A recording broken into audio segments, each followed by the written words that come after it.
Yo les Nakama, j'espère que vous allez bien. On se retrouve aujourd'hui pour la vidéo leak spoiler du chapitre 1062 de One Piece qui devrait sortir soit jeudi si on est chanceux ou vendredi, mais bref.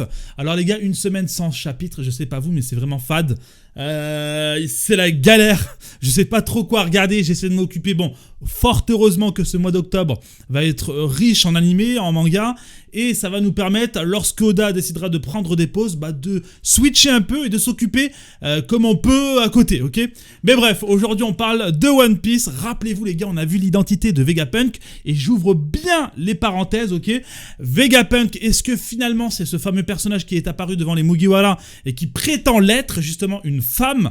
C'est le choc. Et puis on se rappelle quand même qu'il y a eu quelques détails sur la combinaison de ce personnage, Vegapunk ou Vegafar, je sais plus, numéro 2, et ça c'est clairement louche. Donc je pense qu'on est au moins à 80% de la communauté à réfuter ce personnage, à réfuter le fait que ce personnage soit Vegapunk. On est tous d'accord que soit c'est un androïde, soit c'est Vegapunk qui a mis sa conscience dans un androïde, soit c'est juste un instrument, un outil, donc un cyborg quoi, qu'il aurait créé.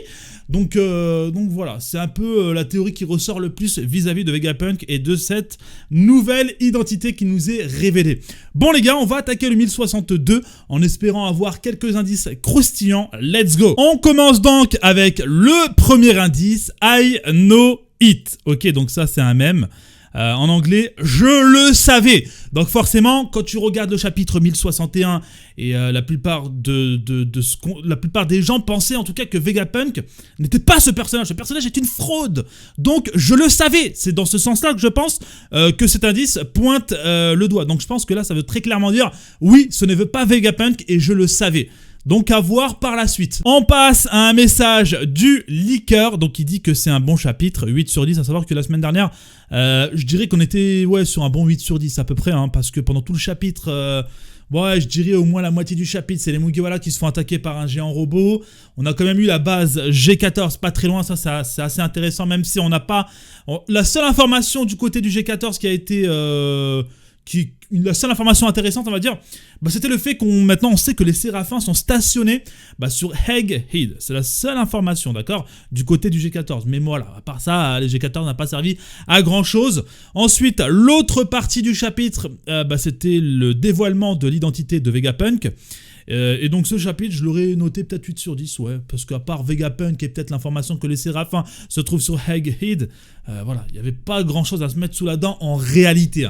Donc voilà, on se retrouve une fois encore sur un chapitre 8 sur 10, donc faut s'attendre à un bon rythme, et peut-être quelque chose d'équivalent à ce qu'on a eu dans le 1061. On passe à l'indice suivant, donc là on a un mec qui fait de la motocross, et qui remet son casque Red Bull. Alors oui, quand tu parles de casque, forcément, tu penses directement à Vegapunk. En tout cas, on va supposer que ce personnage est Vegapunk. Rappelez-vous, ce personnage avait quand même été dans un robot, mais en sortant de ce géant robot, avait un casque. Donc là, l'indice, c'est clairement un personnage qui remet son casque. Donc ce fameux Vegapunk va remettre son casque.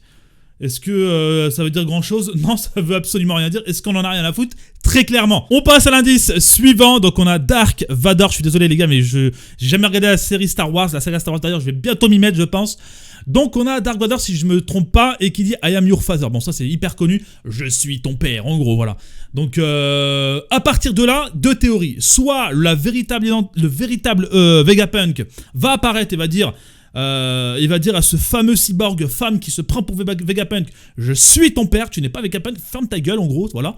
Ou soit deuxième théorie, et c'est une théorie personnellement que je sais, que je connais depuis maintenant, je dirais au moins peut-être 10 ans, en tout cas depuis que le personnage de Franky est apparu en animé, je vais vous en parler, là je suis en train de bégayer, mais c'est une théorie les gars qui appuierait le fait que Franky, on ne connaît pas son père. Et son père, peut-être, il se trouverait que ce soit Vegapunk. Et c'est totalement possible en réalité. Dites-moi ce que vous en pensez dans les commentaires. Et si ça se trouve, Franky va se trouver nez à nez avec Vegapunk, en tout cas le véritable Vegapunk, et celui-ci va lui dire « Je suis ton père, Franky !» Tu vois? Donc ouais, je sais, c'est complètement pété, mais il fallait que je le place.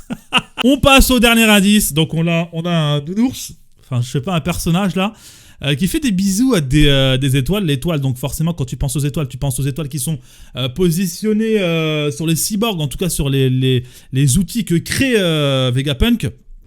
Et qui, donc ce nounours serait Vegapunk et il ferait un bisou en gros à ces machines, à ces cyborgs. Donc voilà comment je l'interprète.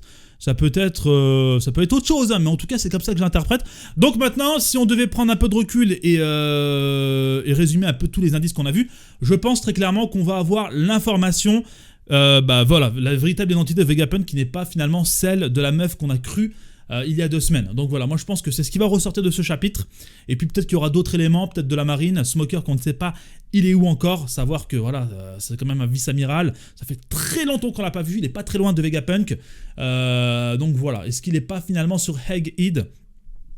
Avoir peut-être une garde rapprochée, hein, parce que bon, Vegapunk, il y a la base G14 pas très loin, mais voilà, Vegapunk, il faut quand même avoir une garde rapprochée, parce qu'on ne sait jamais, la preuve comme quoi, les Mugiwara, un équipage de Yonko, a atterri quand même sur son île, sans compter l'autre folle de Jewelry Bonnie qui voltigeait dans les airs. Donc voilà, donc à voir si Smoker, on va peut-être pas le voir, et puis dans le dernier indice, on voit quand même des nuages, peut-être de la fumée, à voir, je sais pas. Voilà, je vais un peu loin, je sais, mais voilà, il faut avoir de l'imagination dans ces indices. Et puis voilà, les gars, n'oubliez pas, les gars, de vous abonner si c'est pas encore fait. Voilà, la transition est merdique. Je suis pas du tout inspiré, les gars, aujourd'hui. N'hésitez pas à vous abonner, à lâcher le commentaire, à vous abonner, à liker. Je vous dis à jeudi ou à vendredi pour la réaction du chapitre. Prenez soin de vous, les gars. C'était Roro. Peace.